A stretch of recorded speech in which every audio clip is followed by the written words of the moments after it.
This episode of Trek Geeks is brought to you exclusively by Eagle Moss and the official Star Trek Starships collection. Get the Enterprise D for only $4.95 when you sign up today at st-starships.com/trekgeeks. Hi, this is Nana Visitor, Major Kira Nerys from Deep Space Nine, and you are listening to the biggest little show this side of the Gamma Quadrant, the Trek Geeks podcast with Bill Smith and Dan Davidson.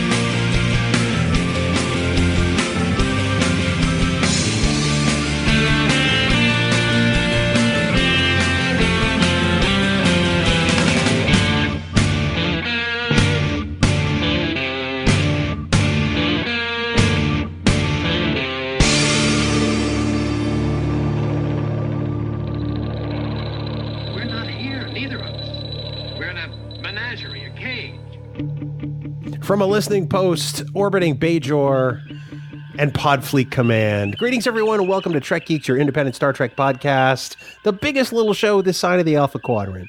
We're thrilled to be here today. This is episode number 135, and I am your co-host, Bill Smith. You know, we love getting together with you all and talking Star Trek every week. It's some of the most fun we have each and every week. And, of course, by we, I do mean my co-host and I.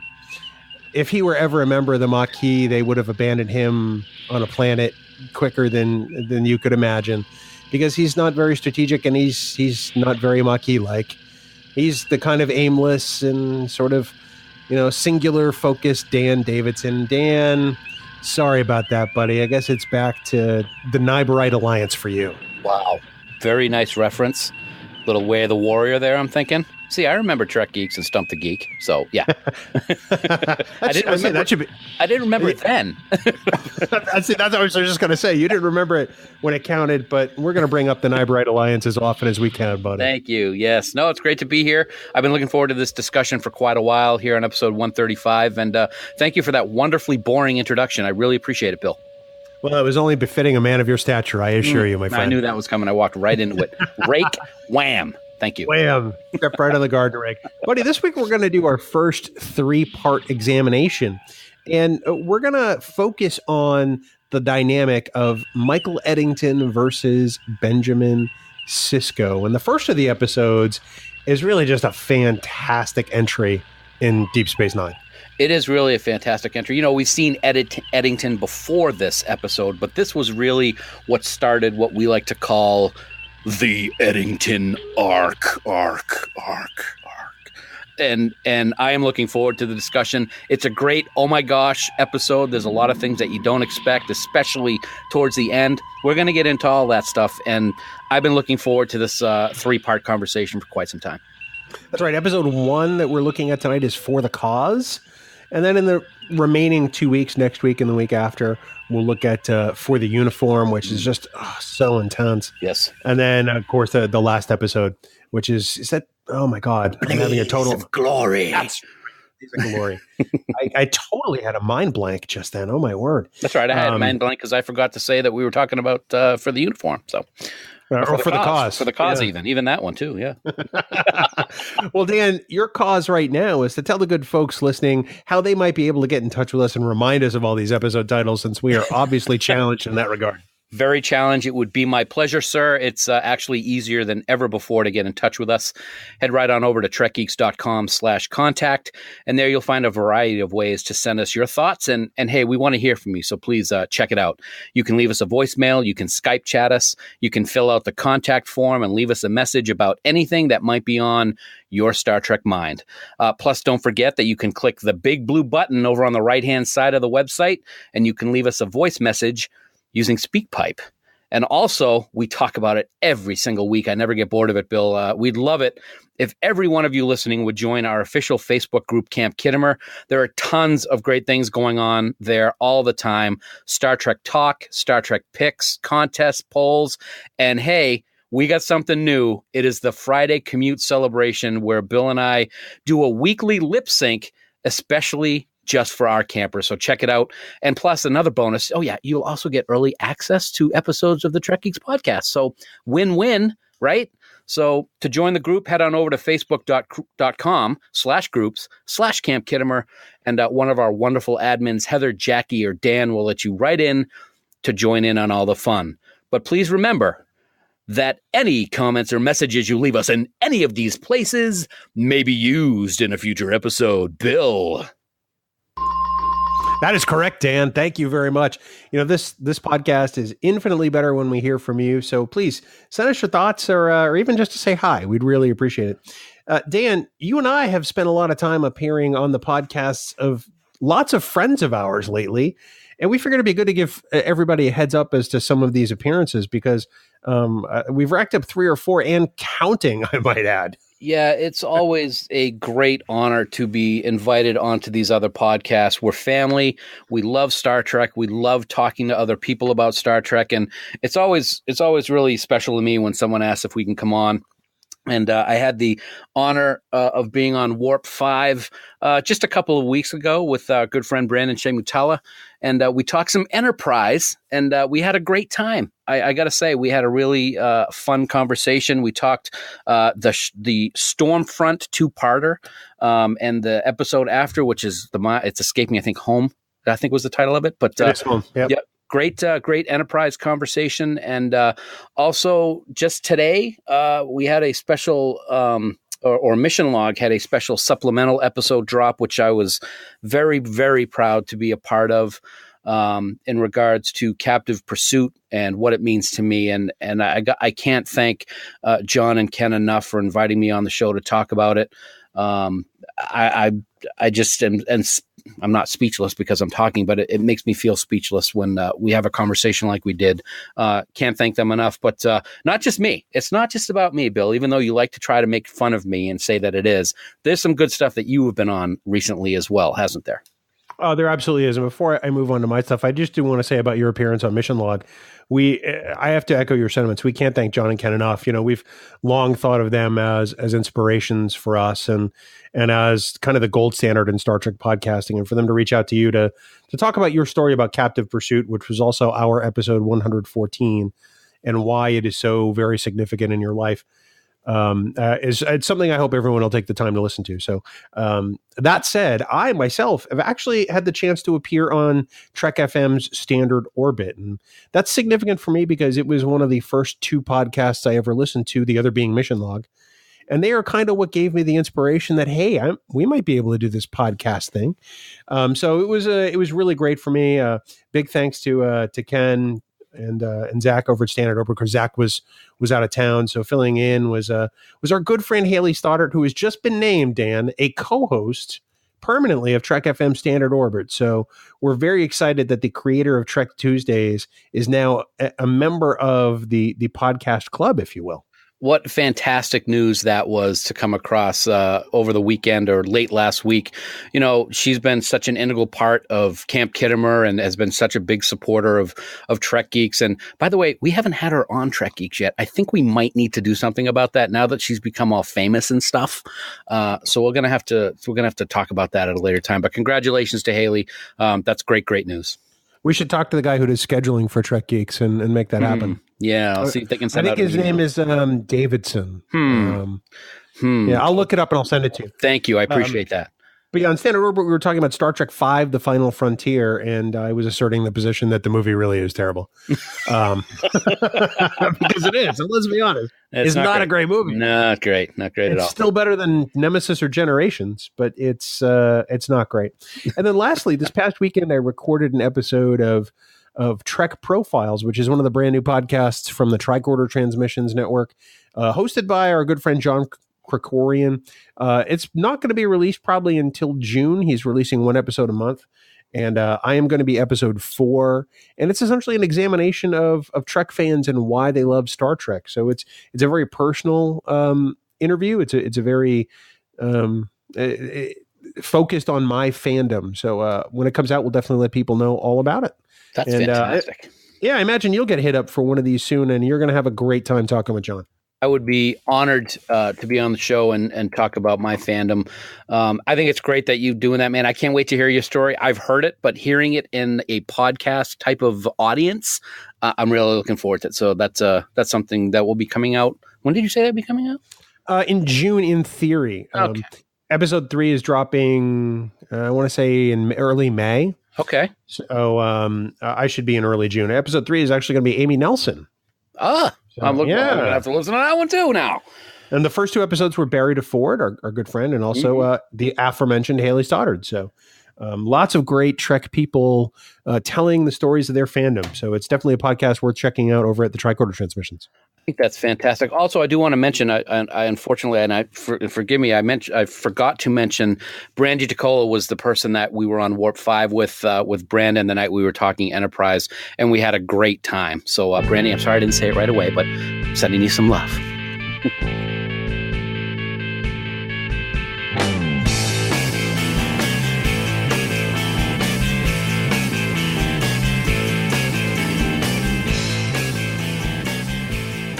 Dan, it's time for the news from TrekNews.net.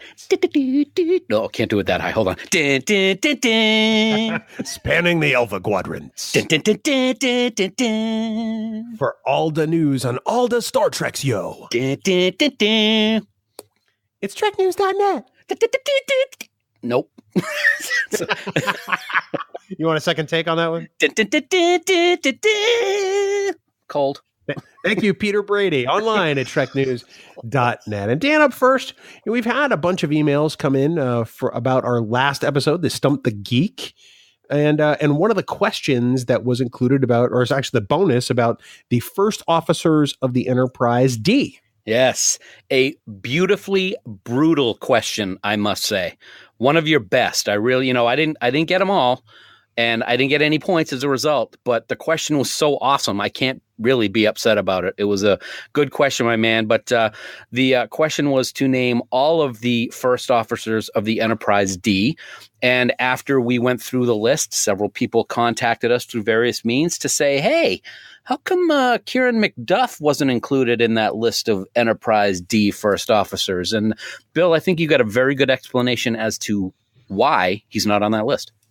Absolutely. Well, first, we thank everybody for trying to keep us honest. We understand that, in the episode Conundrum, there is somebody named, theoretically, Kieran McDuff, who we are told is the first officer, even though we know he's not. He is actually an alien assuming a human form, and Kieran McDuff does not actually exist. So in formulating the question, we wanted actual first officers of the Enterprise, and Kieran McDuff was not one. If we'd had the ability to ask Starfleet Command in that moment who was the first officer of the Enterprise, they would have said William T. Riker, regardless of whether Riker knew that or not. Mm-hmm. So that's why McDuff was not a valid answer for that particular question. I totally get why people brought him up. I mean, it's a fantastic episode. It's a great character. But really, he had commandeered the Enterprise and was an alien in control of the ship, saying he was the first officer, and that's not the same thing. I like the explanation. I'll accept it. And I just wish that we had gotten to see more of that alien race in later episodes, because it was pretty cool looking. Yeah, and really the impact of that could have been really far reaching. You know? That could have had severe repercussions for the Federation. That would have been interesting to see, but maybe that'll come up in a novel sometime. You never know. I'm going to talk to Dayton about that after he writes his novel about how he has that video game and you don't. I'm going to write that down. Maybe we should write that novel. Well, I like that idea. Out there. Okay, let's do it. Novel Geeks. That'll be the third podcast. Typey. Typey. Dan, next in news, we have a whole bunch of announcements regarding Star Trek Discovery, if you can believe that. Wait a minute. Aren't they on season break, Bill? No, Dan, they're not. Actually, tell me more. Well, actually, as we drop this episode, or as we record this episode, I should say, season 2 begins filming right now. Up in Toronto, they're filming right now, April 16th, 2018. Oh my God, I'm so excited. We got to watch Doug Jones shave his head in preparation for season 2 filming on Twitter this weekend. But yeah, there's all kinds of other news. As we mentioned on Discovering Trek just last week, which you can hear on this very podcast channel if you so choose, Anson Mount has been cast to play Captain Christopher Pike in season 2 of Discovery. And additionally, comedian Tig Notaro has been cast to play Chief Engineer Denise Reno of the USS Hiawatha during season 2. So we're looking forward to that. And you can see Tig in her Amazon series called One Mississippi. I like this. I'm not going to start singing. That's okay. Also, Bill, as has been announced recently, Alex Kurtzman has been lined up to direct the season 2 premiere. So it is sure to be quite the episode. And in additional directing news, which came out over the weekend, Jonathan Frakes, our good friend, we were just talking about Riker. He has been set to direct 2 episodes of season 2, and he let a couple of things drop when he was talking about this. We are going to see a young Spock in season 2 of Discovery via flashbacks with a young Michael Burnham. So that should be interesting. We've been talking about whether or not we want to see Spock in season 2, and it looks like we will, but maybe not in the way we thought. So that's very, very cool. We're looking forward to additional cast announcements all through the summer, and you can bet that we will bring them here to you during our new segment on the Trek Geeks podcast, your independent Star Trek podcast. Wow, you had a whole bunch of stuff there. You navigated it all like a pro. Great job, buddy. I am so psyched to hear the news about Frakes. The episode he directed was fantastic. And honestly, I'm kind of glad we're going to see some young Spock flashbacks. I think that will give us some more insight as to Michael Burnham. And I hope we don't see adult Spock. I'm going to be on the record about that here on Trek Geeks as I was on Discovering Trek. Mm-hmm. I kind of hope he's not there. I hope that's a central part of the plot. So we'll see. How do you feel about that? I have to agree. Initially I was like, wow, it'd be kind of neat, because if memory serves, the Nimoy family had given permission to create a digital version if they wanted to, sort of like they did with Governor Tuck in Rogue One. And I'm like, oh, that'd be kind of cool. But the more I think about it, nothing can replace Leonard. Nobody can replace Leonard as the Prime Universe Spock. So if they do it through flashbacks, I'm cool with that. Maybe they have him, but you never really see him. They talk about him. Maybe you see some legs walking across the bridge, something like that. But let TOS be TOS, and let Discovery, which has already cemented a great showing in season 1, let them have their own stories in season 2 and take off from there. I got to say, I'm so psyched about Jonathan Frakes, because the cast has all talked about how great it was to work with him in that season 1 episode. So to have him in 2 more for season 2, it's going to be fantastic. I cannot wait for season 2. Well, and I'm psyched about Anson Mount as Chris Pike. Mm-hmm. I mean, there's only so much they can. Well, you mentioned, let's let them make this their own. They're kind of playing in the TOS sandbox a little with Pike.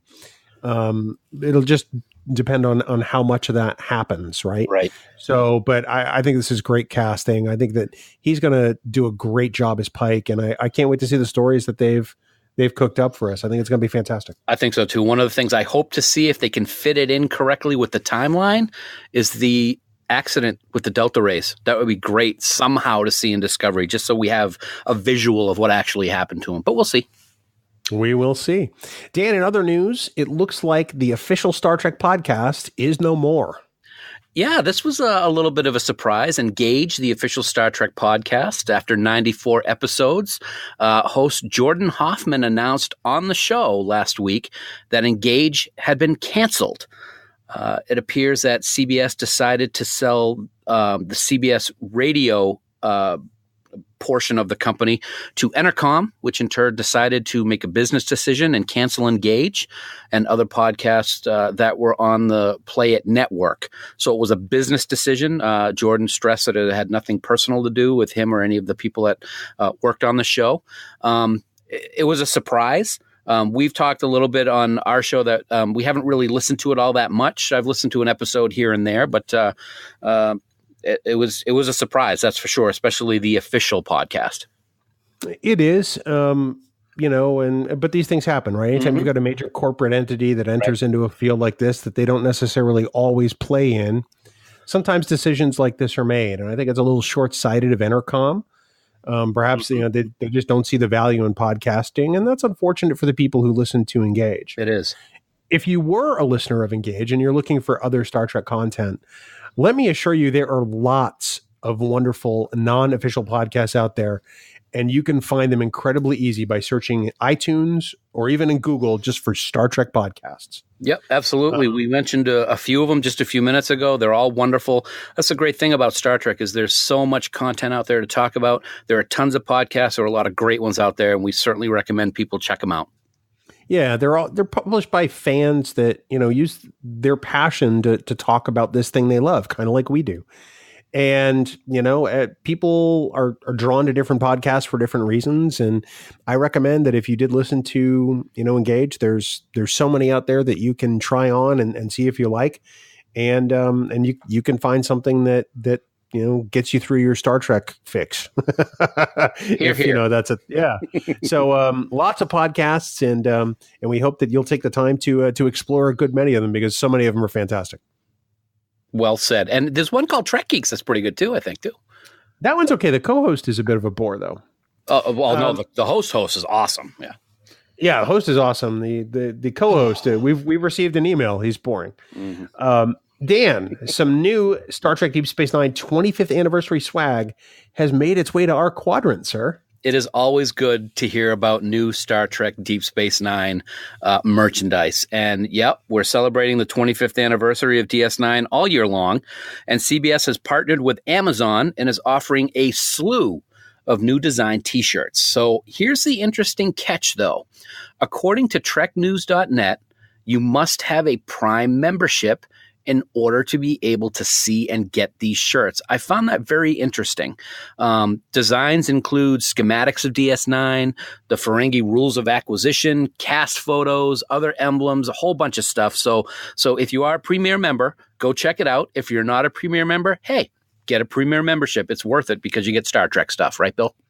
Well, I use Prime all the time, because it saves on shipping costs for so many things, and you get things in 2 days. Absolutely. It's worth it just for Christmas shopping alone. I mean, the money we save doing that is worth not going to the mall and trying to find parking. So, amen. Yeah, but yeah, I was taking a look at some of that stuff there, and I may be making some purchases. That's all I'm saying. Extra large for me, thank you. Oh, you meant you want me to get something for you? I didn't say that. You said that. I said I'm going to be making some purchases. I didn't say they were for you. Okay. Maybe they're for me. All right. Selfish jerk. Wow.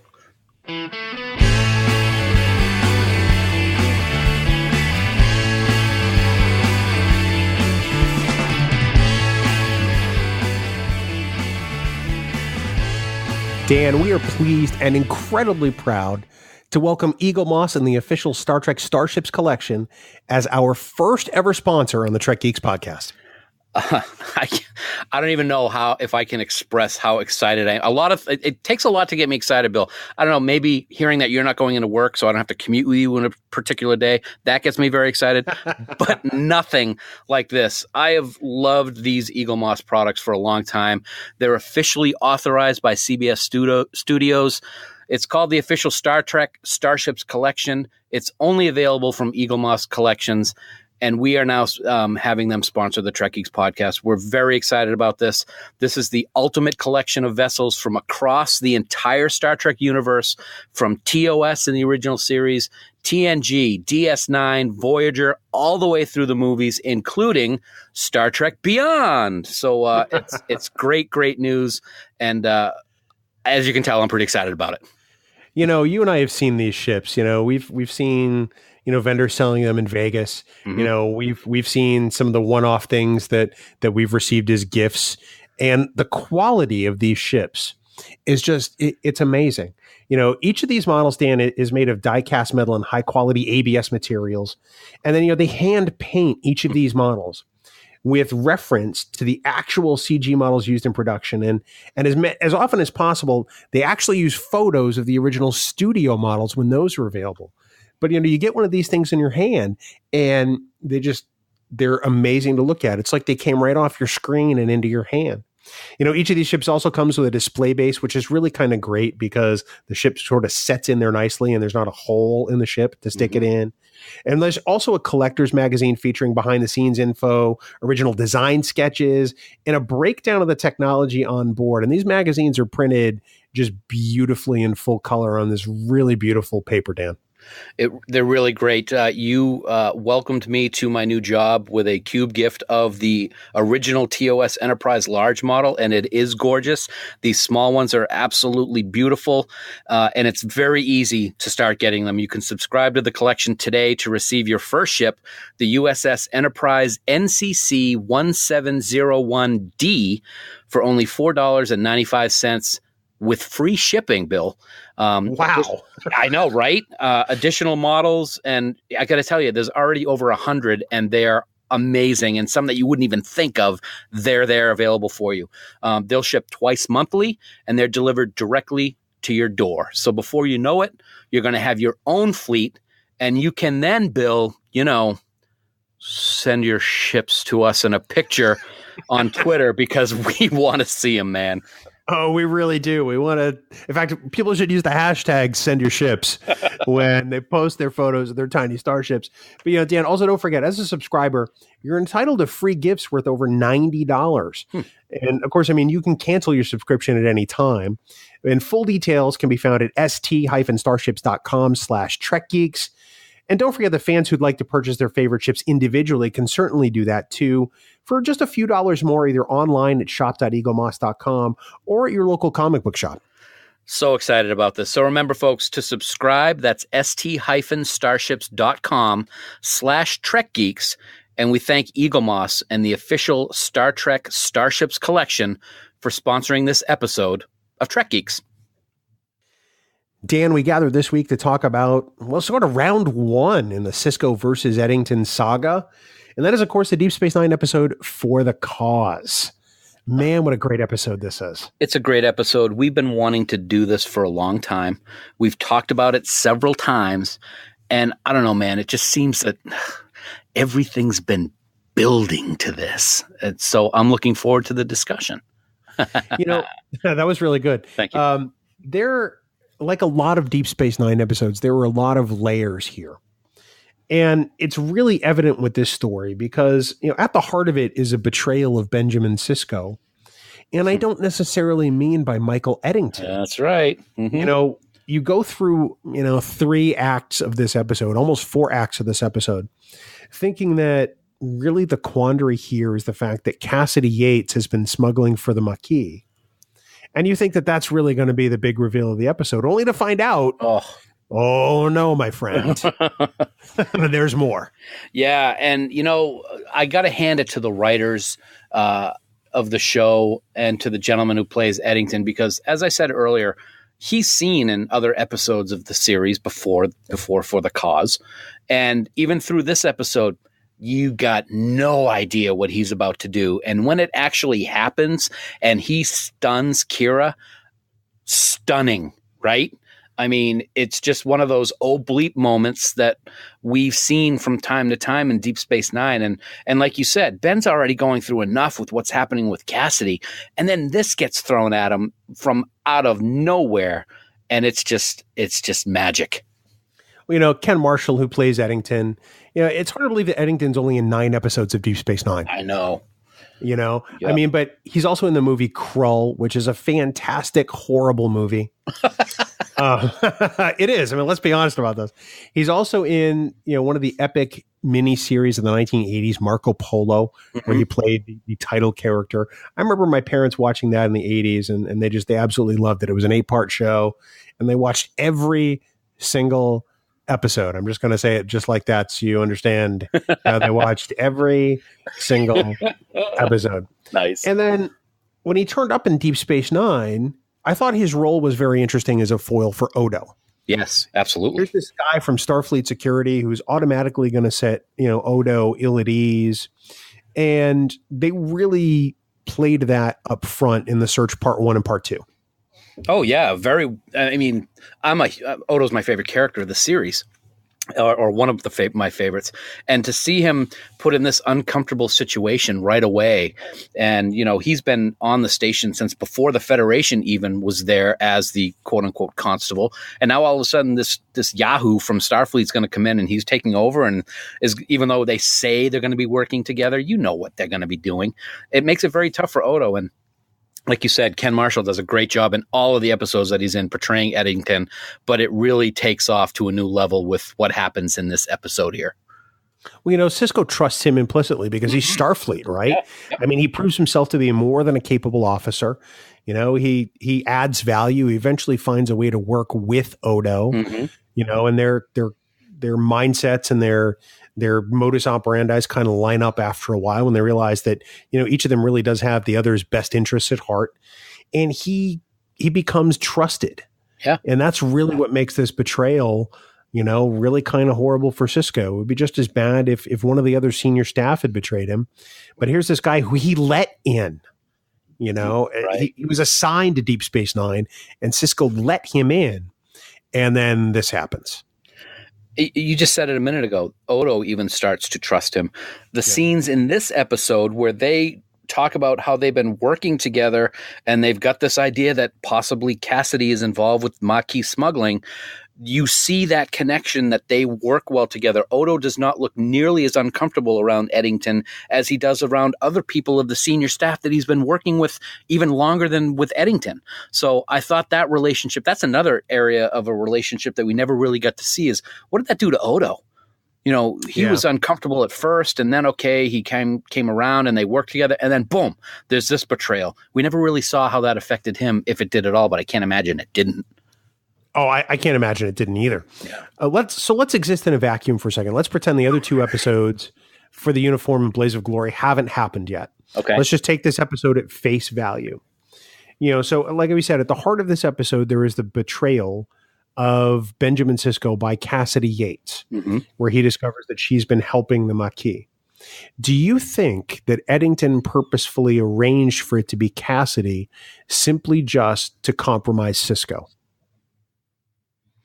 Yeah, I think so. He's been there long enough to know what's going on and kind of get an idea of the personal lives of the people stationed on DS9. So seeing how duplicitous and conniving and doing things without anybody knowing what's going on and how good he was at doing that, I can certainly see that. Yeah. I have to believe that's true, because he had the access, he had the motive, he had the opportunity, and, he could pull those strings behind the scenes by feeding information to his Maquis buddies. And then they could engage Cassidy because, let's face it, Cassidy just, took whatever cargo that people wanted to send and moved it from point A to point B.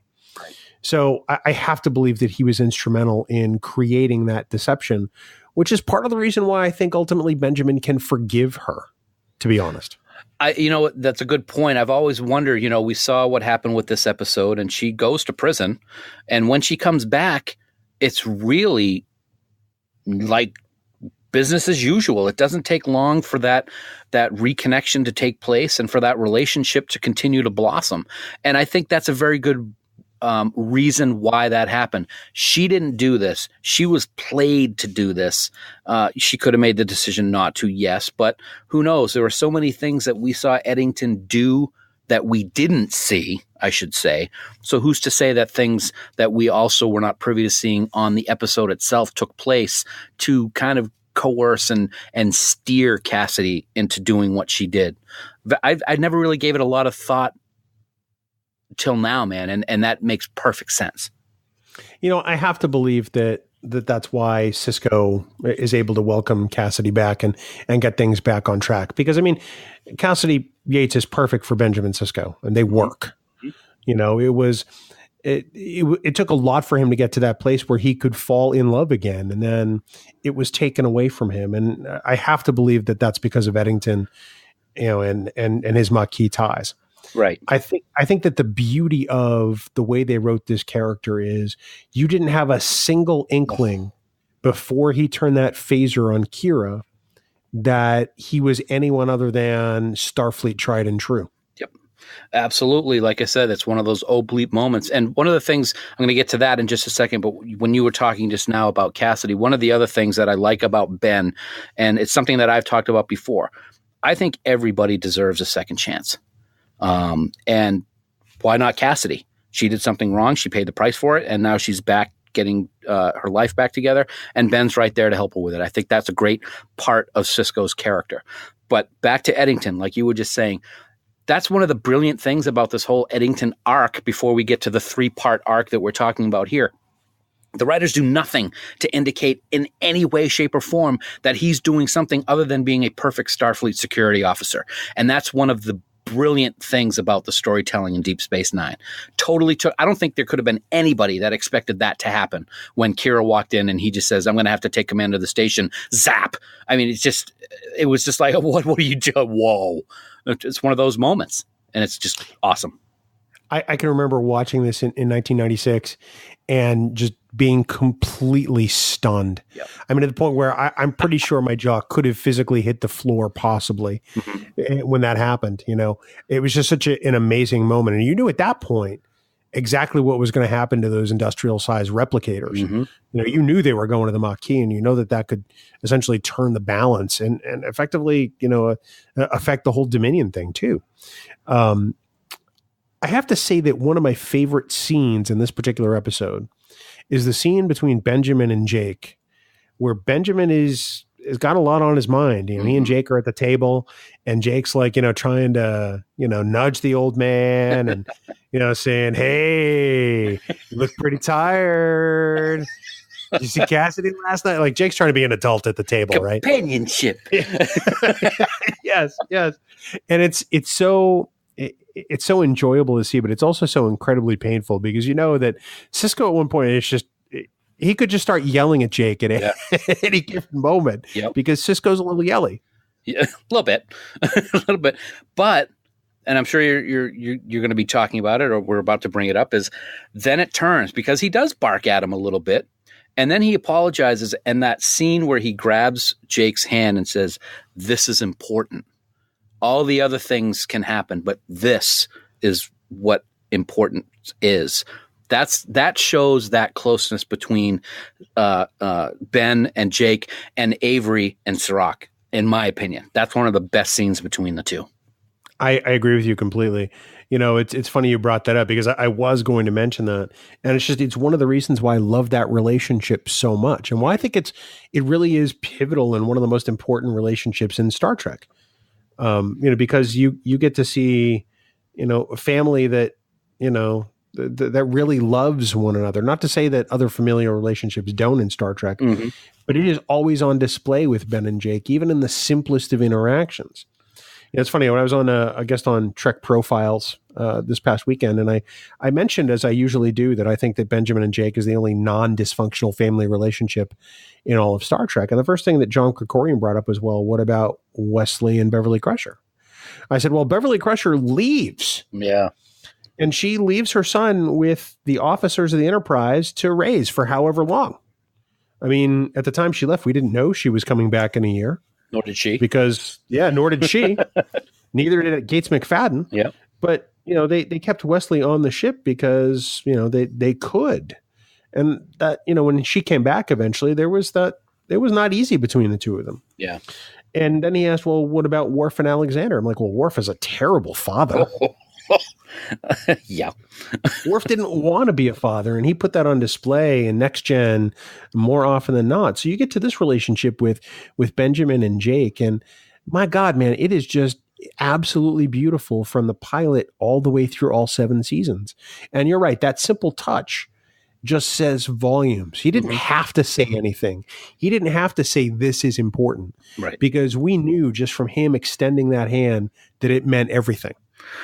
One other thing that I want to bring in is it takes place much further down the road in Deep Space Nine, but another scene that shows a lot between their relationship is when Jake decides to hide and stay on the station when it's taken over by the Dominion. And Benjamin's really pissed, but he recognizes that Jake is grown and can make his own decisions, but you can see the pain that his son's in a dangerous place. It's another great scene between the two, even though it's not with them, so to speak. Oh, yeah, and he knows he can't sacrifice a ship or other ships just to get one person, and it's torture for him. It truly is. Oh, don't make me sing it. No, don't sing it. Okay. One other thing that I would like to say about that scene in this episode is I would love to figure out how I can make a coffee with that bread thing to make it foam up and taste good like he chose, because that looks really awesome. It really does look pretty good. I wish there were a recipe for that. One of the other favorite scenes of mine is when Sisko finally comes to the realization that, we're going to have to follow Cassidy. And he does it without a lot of protest, and he gives the order, and he just sort of makes it happen. Mm-hmm. And it shows that as painful as Benjamin Sisko might find some of these things, at the end of the day, he's still going to do his duty because he wears that Starfleet uniform. Right. The other thing that I like about that scene is when we first see it for the first time, let's pretend that we've never seen this episode before, and Eddington is having that discussion with Sisko, even though he's manipulating him perfectly, how he says, I can't guarantee Cassidy Yates' safety, and quite frankly, I don't want that responsibility. That's brilliant, because it's playing right into Mike Eddington's hands on what he wants Sisko to do, and Ben falls for it perfectly. But why wouldn't he? He has no idea what Eddington's about to do, and I think that scene is really a powerful one in this episode.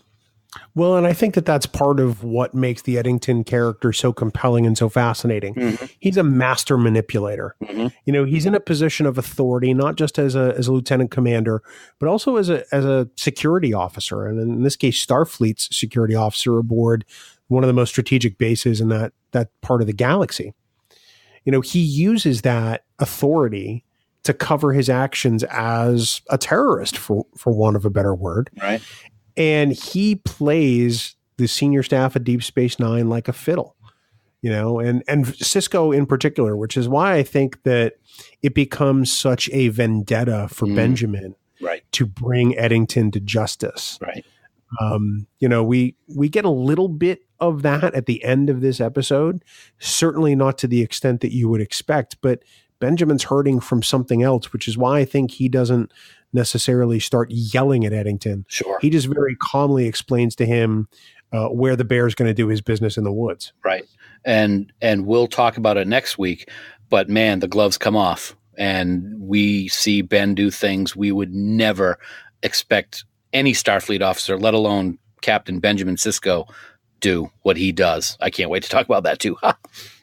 I feel like in many ways this episode is setting up that conflict in particular. Mm-hmm. And we're, like you said, we're going to talk more about that next week. But at the end of this episode, there is a Benjamin Sisko who's been betrayed not once, but twice by people very close to him. And he has to deal with that and reconcile the fact that he's let this occur right under his nose.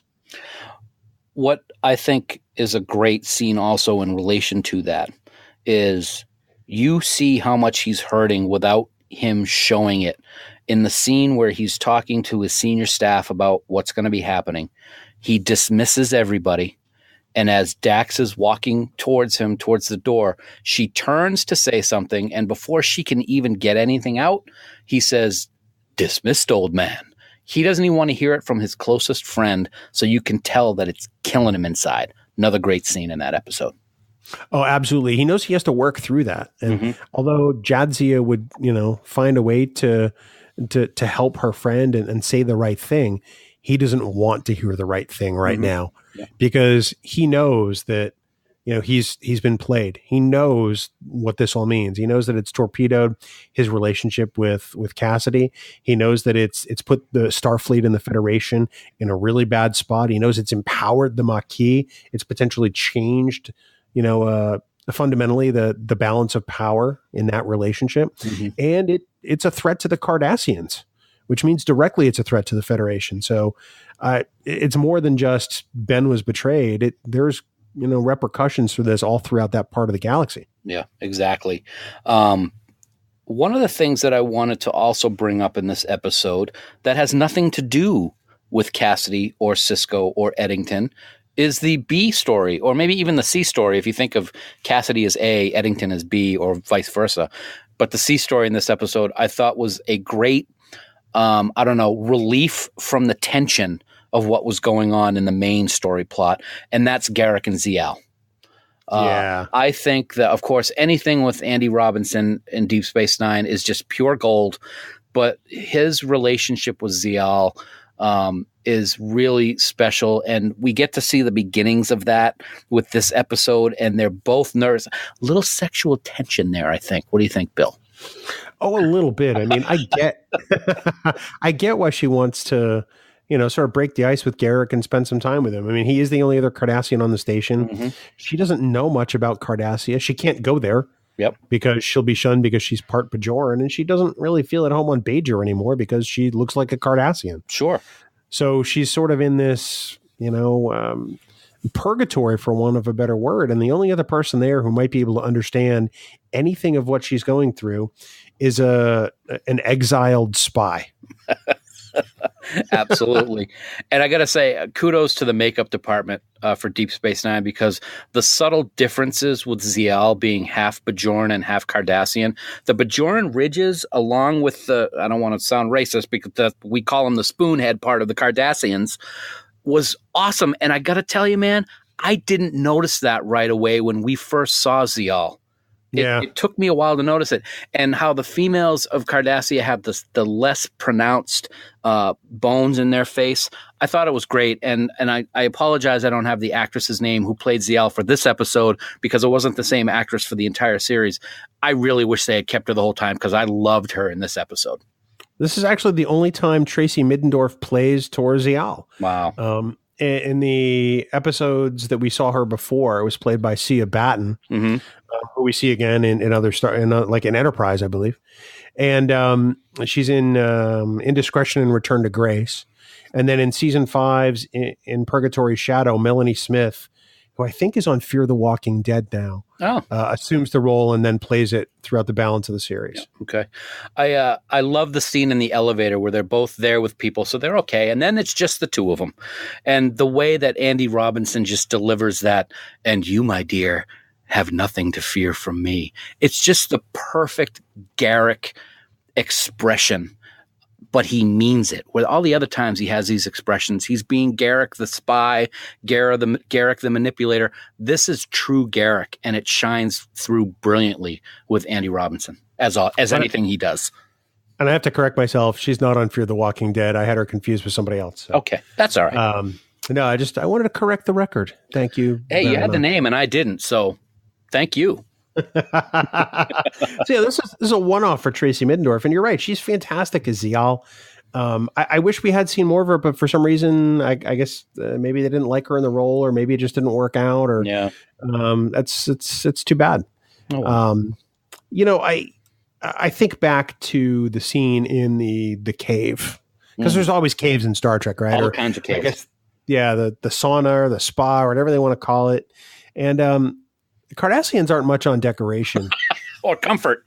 Yeah, or comfort. Let's lay on this rock. wearing a sofa. Yes. Absolutely. Yeah. But they did have a very nice, I guess the heater was all nice and had the Cardassian logo on it. That was pretty nice looking. Yeah, that was really great. And the other good thing is at least the rock was kind of at an incline, so you could kind of not be like completely flat, but yeah, no, rocks. Caves. Another good episode between the two also. Oh, absolutely. I think that, I think of other scenes in this episode, and I really love the opening scene, where Cassidy and Sisko wake up and there's, they're starting their day, and Sisko refers to himself as a paragon of virtue. And it does a really good job of establishing the closeness and how these two characters relate to one another. And then the scenes with Ziyal and Garak establish closeness for those characters. And then the scenes with, Eddington and Sisko establish closeness with those characters. Yeah. There's a lot of really tight interpersonal dynamics here, that really are in play. And I think that that's really the beauty of the script. That first scene that you just mentioned with Sisko and Cassidy, one of the things I love the most about that scene, because it shows the love that Sisko has for Cassidy. Let's not lie about it, is when she ends up leaving, getting up to get ready to go to work, he smells her pillow, throws his away, and grabs hers and wraps himself up in it. That's what a relationship's all about, man. Yeah, no, I agree with you 100%. Yeah. Now, I guess originally one of the possible plots for this episode involved a potential terrorist bombing of Deep Space Nine, and they were using the Oklahoma City bombing of 1995 as an inspiration for that. You know, they wanted to possibly speculate what might happen if a terrorist attack took place there, and who would they immediately suspect, and what happened if that person wound up being Cassidy Yates as the number one suspect. I'm really glad they didn't go that route, because I really think that wouldn't have allowed for the redemption of Cassidy Yates and the resumption of the relationship with Benjamin later on. I agree, and I also like the way that they did this, where Sisko's way off doing something in the Badlands, Eddington's on the station, and as he realizes what's going on, there's a back and forth between the Defiant and the station of what's happening, and it really plays well together. I don't think you would have gotten something like that if it was all station-centric. No, not at all. Yeah. Not one bit. It's hard to talk about this episode in a vacuum in a sense, because we know what happens after this. Right. You know, we know all hell is going to break loose. You got to wonder, we have our friends over at Mission Log who are watching Deep Space Nine now. I'm going to reach out to one of them or both of them and ask them if they've gotten that, if they've watched it all through, because I want to hear what their initial reaction is if they have not seen the entire series and watched For the Cause for the very first time, because then we'll get it from somebody who it's actually happened with. Well, I know they haven't watched it, and they're not going to get to this one for 30 years. About this is season 4, late in the season. They're going to get there 2 years from now. All right, I'm going to forget about it by then. So never mind. I can't even remember your name half the time. Well, I'm sorry. Who is this? What? Huh? Wow. I love that this is a Ron Moore episode. Mm-hmm. You can tell it is because there's a lot of wordiness. But I think the action moves incredibly well. I like the fact that they have to try to concoct a reason to board the Zosa to try to inspect it. And then Cassidy attempts to get out of it. And we both know why, or we all know why. Right. And Ben kind of has to let it happen because he can't make that one stick. And he knows the opportunity is gone because by the time they come back, you know, they're never going to find what they're looking for because it'll be gone. Right. Absolutely. Can't disagree with that at all, man. Right on the head. Nail. Boom. Head, nail, boom. As we think about the fact that, you know, Eddington steals the replicators and then moves on, we know that this sets up what amounts to an incredible second act. We know that in between now and then, Sisko has a lot of time to stew, man. I mean, he develops what amounts to the unhealthiest of obsessions. Mm-hmm. And that's really kind of putting it mildly, don't you think? Absolutely. I mean, we saw the TOS episode Obsession, and that's nothing compared to what we see Sisko going through in For the Uniform. He does some things that we're going to talk about next week that are very un-Starfleet, very uncharacteristic, and to be frank, very un-Benjamin Sisko. I feel like he's kind of keeping it together in this episode because he has to. And by the time we get to next week's discussion, I don't think he can. No. And more importantly, I don't think he wants to. No, I don't think he wants to either. And as a kind of a preview, a perfect scene that I know we'll discuss is the episode where he's working out with the punching bag and talking to Dax. That's a perfect example of what he's feeling and how obsessed he has become with this whole Eddington thing. So it's going to be a great talk. Yeah. You know, it's amazing. It's interesting that they chose Eddington, you know, in looking at some of the Memory Alpha information before we recorded tonight. I guess the idea of having him join the Maquis goes all the way back to the episode The Adversary, which is sort of like right in the middle of how many appearances Eddington made. I'll read from the Memory Alpha entry. According to Ira Stephen Bear, the subtext of the scene when Eddington and Sisko discuss rank was that Eddington knew he would never get to wear the red command level uniform. And For the Cause explains why. The decision to have Eddington join the Maquis was also prompted by internet rumors that Eddington was a changeling infiltrator. Huh. When the writers heard these rumors, they decided to never make Eddington a changeling, but to instead do something that no one would suspect. So it wasn't even in the cards when they created the character to have this twist, which I think is the beauty of this series. That's I did not know that. And I think having him be a changeling would have been a complete, knowing what we know now and what happens just wouldn't have worked. I mean, we see that with Martok in season 5. Season 5? I don't know. They're all mixed together right now. But so that wouldn't have been as big a thing, I believe, as this complete shocker and betrayal by Eddington on Sisko. Because if it was a changeling, it's not betrayal; he's a changeling. This is 100% betrayal, and it works perfectly.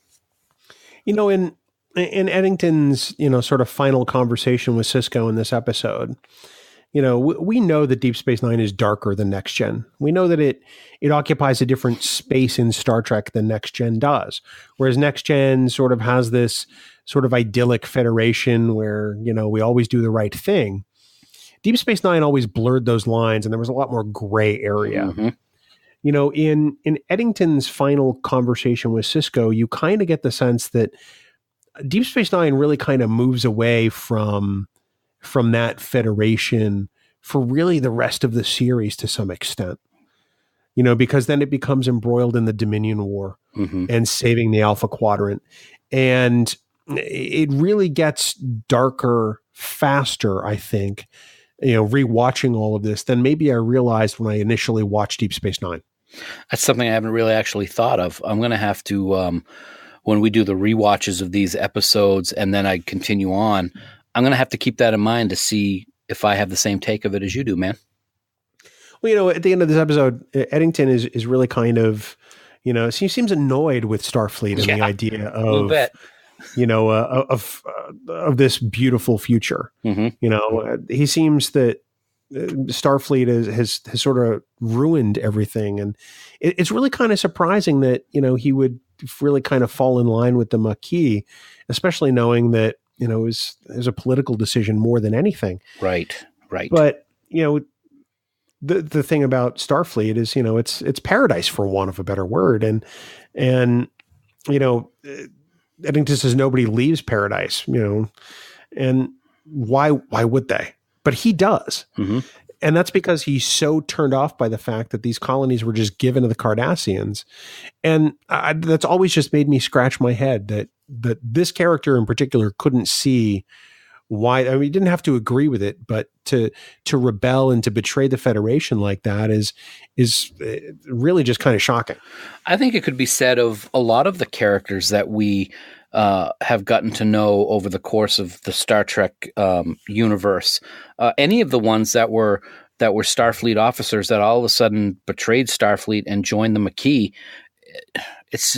Maybe with B'Elanna, you can kind of, she was kind of a outcast a little bit and she had kind of a chip on her shoulder, but Chakotay, and maybe him too. See, now that I'm talking about it, I'm finding reasons why it was okay for them to do it. So yeah, Eddington's was the biggest surprise. I was going to say Ro, but of course she's Bajoran, so that's certainly not going to be a problem. So yeah. Well, and what is it that Eddington says? At least the Borg are honest about assimilating you.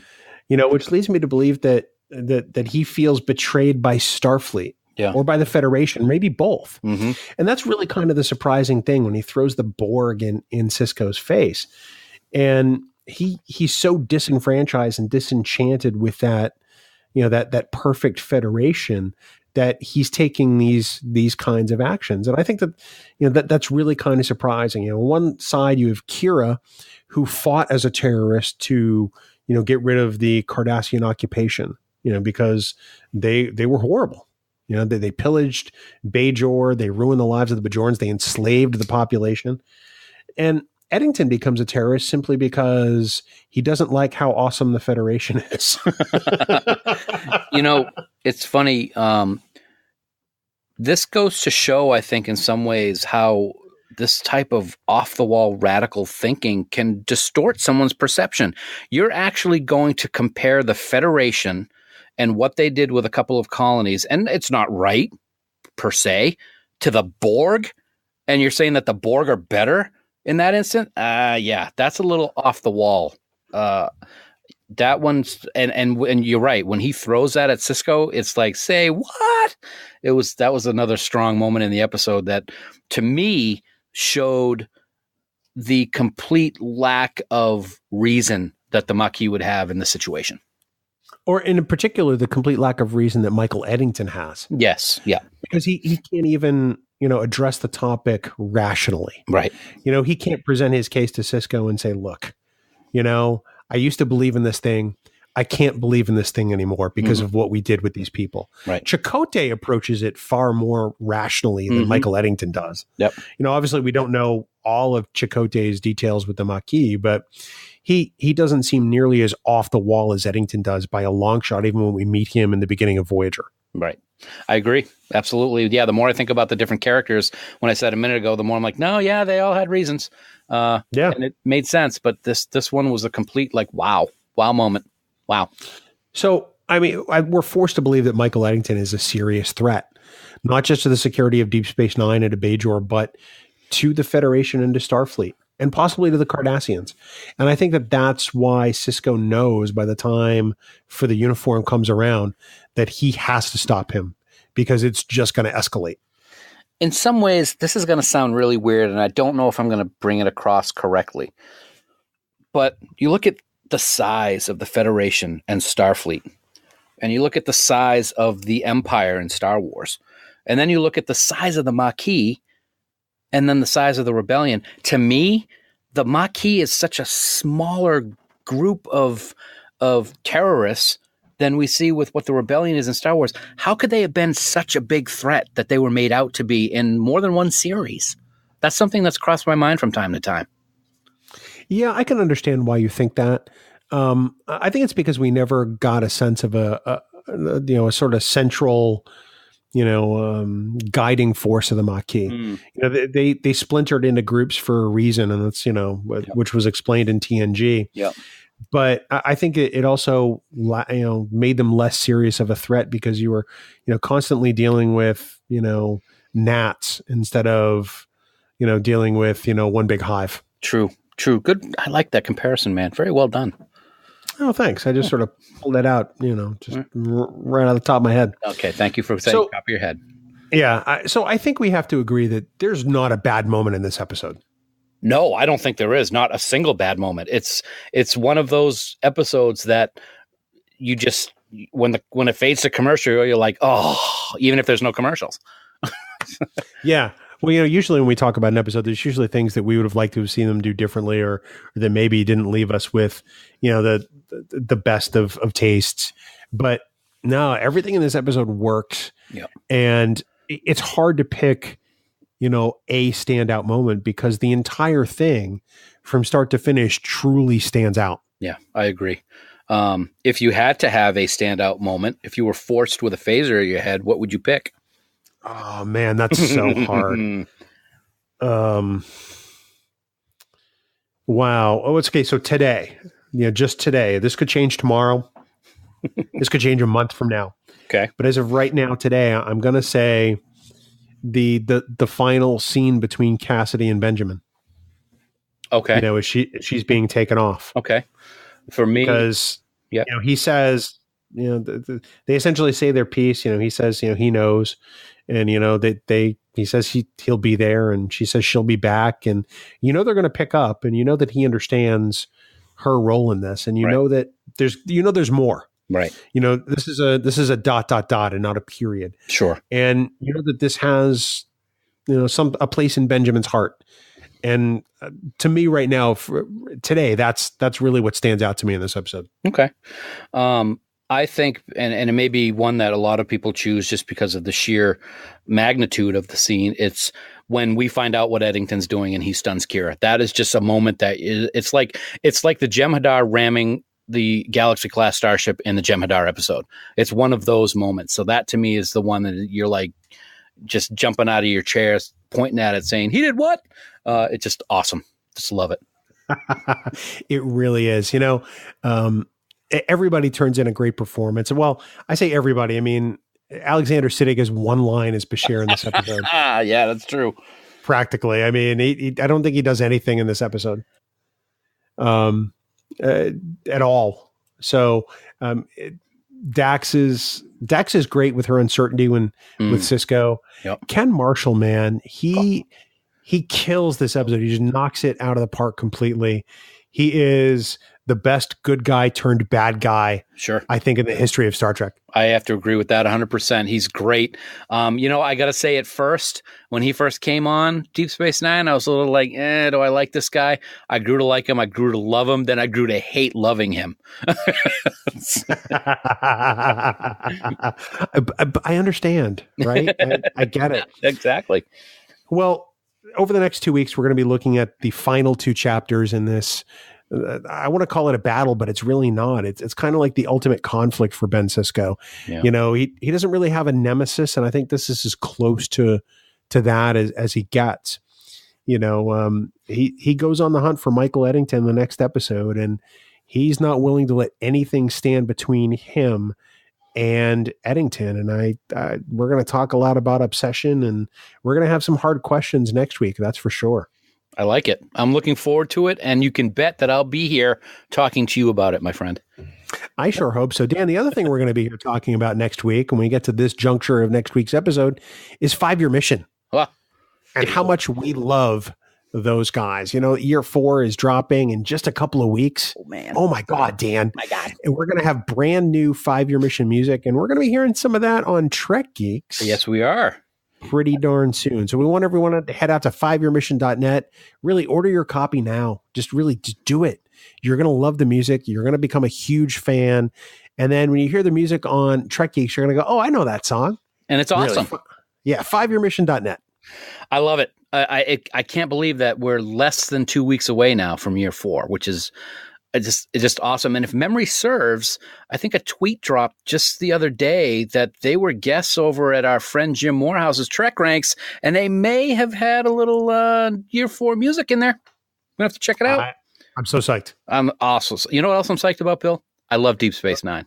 And I love I love the alien races that we see in Deep Space Nine, but none were as brutal and savage as this particular race. They were unlike anything the Federation had ever seen, and they were bred only to play drums. Oh, no. Yeah, I know. It's scary. They're genetically engineered to obey the Trek Geeks without question, which is not a bad thing when you think about it. Their motto, Bill, drumming is life. It is the order of things. They are, here it comes. Yeah. The Gem Hafark. Oh. No? Yeah? I thought you were going to say it's the tempo of things. You don't have to be putting those things in the show now. No. Oh, no. And now that I have a soundboard, it's the Gem Hafark. I am a Gem Hafark. He is a Bill Smith. Is the order of things, because they are genetically engineered, to obey the Trekkies. Anyway. I was going to say the founder is wise, but in this case, he's really not. The founder's got issues. Couple. Yeah. So that's 5yearmission.net. Please download all their music. We guarantee you're going to love it.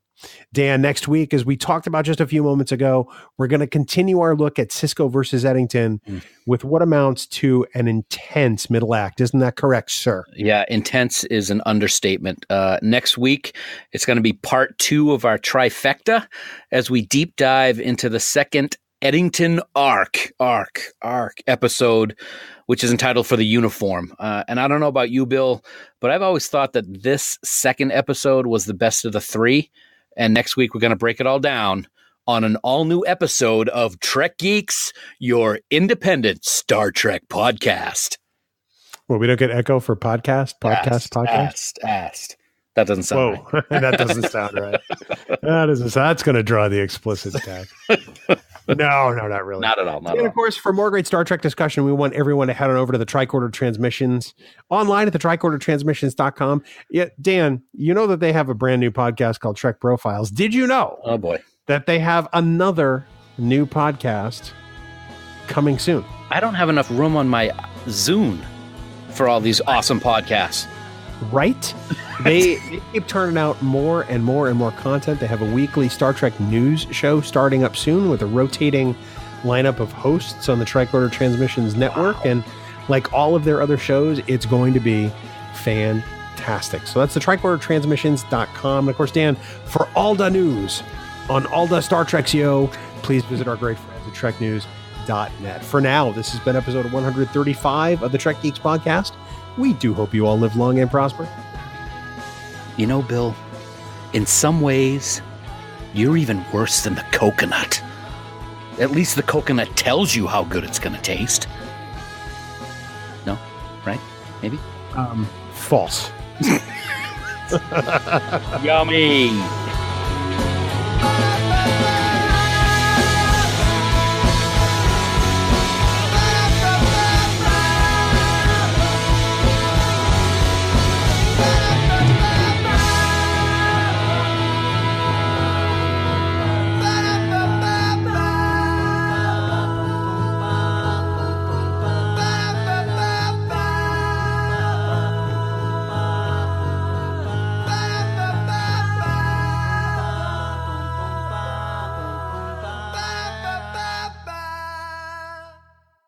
Bing bong. Hi. Hi, sir. Hello. Hi, Ray. Hi. Ray? What are you talking about? Isn't that how the Jerky Boys routine goes? Oh, now you're bringing the Jerky Boys into the conversation. Well, I mean, that's usually how the hello, sir comes from. I know that you're a jerk, but I didn't know that we were going to talk about the Jerky Boys because we could have a whole podcast on the Jerky Boys. Oh, my God, I need help. Oh, boy. Oh, boy. You're actually the one who introduced me to the Jerky Boys, so we have you to blame. And I will happily take that blame because, oh my God, to this day, they can still make me crack up. And the guy who plays Saul Rosenberg on The Family Guy is one of the Jerky Boys.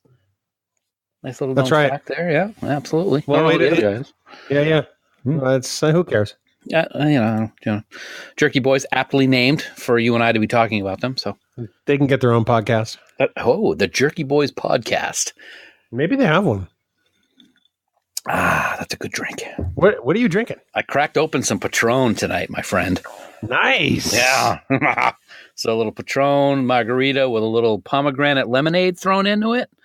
Give it a nice little tarty, tangy yumminess taste to it. Yeah, that's what I'm talking about. Right? Tarty, tangy yumminess. Hashtag. Yeah.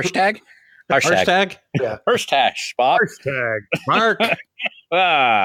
I still got this little cough. I just don't know what to do. I'm drinking a little bit. I have some Di Serono on the rocks right now. Di Serono. I got to tell you about this new drink that I purchased last night. We happened to be watching television, and there was a commercial for you ever hear of rum chata? Vaguely. Rum chata. It's a rum cream. It's very good. Well, the commercial was for frappe chata because it's rum chata with dark roast coffee blended in. Oh boy. So the commercial ended and I looked at my wife and she had a big smile on her face. So I said, I'll be right back. And I got in my car and drove to the liquor store and bought a bottle.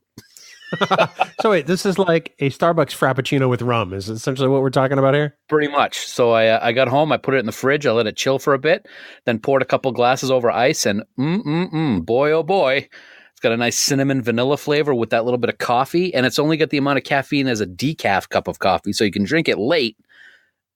And I recommend it. Oh, very nice. Try it out. I may have to try some of that. Of course, they're not paying to sponsor anything on Trek Geeks, so thanks for giving them the free ad. That's all right. It's worth it when it's, tasty. Of course, I just name dropped Di Serono. I could have just said Amaretto. Yeah, there you go. Yeah, so my fault, no. Your fault, yes. And we can just continue along and forget about it. I'm sorry, who are you? What? Yes, exactly. What? So I have to say that our Friday commute lip syncing videos in Camp Kittimer are a big hit. They are fun. That is for sure. It's fun coming up with what we're going to do for a song, too, actually. Trying to think of ones that work, and they've all worked so far. Well, this was born out of you pretty much literally knowing every dance move of Michael Jackson's and performing them from a seated position in a moving vehicle. I probably am one of the best seat dancers out there. If you were to stand me up, I'll look like a fool. I'll look like one of those like puppets on the strings, and they just kind of flailing around, like Jim Carrey and Ace Ventura, those arms swinging around. Yeah. So we did State of Shock with Mick Jagger and the Jacksons. Can we do another one? Look at me. Sorry. We did Duran Duran. Duran Duran. That was a good one. I enjoyed that one a lot. It was which one was it? Hungry Like the Wolf? Hungry Like the Wolf. Mm-hmm. And then this past week we did the classic 70s disco song Staying Alive from Saturday Night Fever by the Bee Gees. Yes. It's just you know what? We're gonna have to throw it into the whole join Camp Kittimer part of the of how you can get in contact with us, because that's where you're gonna get the Friday commute celebration. Wow, that's if there was ever a fringe benefit, that that really must be it. I gotta say.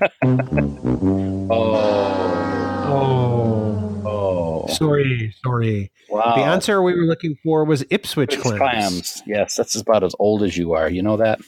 I used to work for Hughes and Costanza, but they don't pay me no more. Wow. Okay. That's, for those of you who may not know the reference, that's from the 1987 movie Running Scared with Gregory Hines and Billy Crystal. Not a very big Gregory Hines fan, I got to tell you the truth.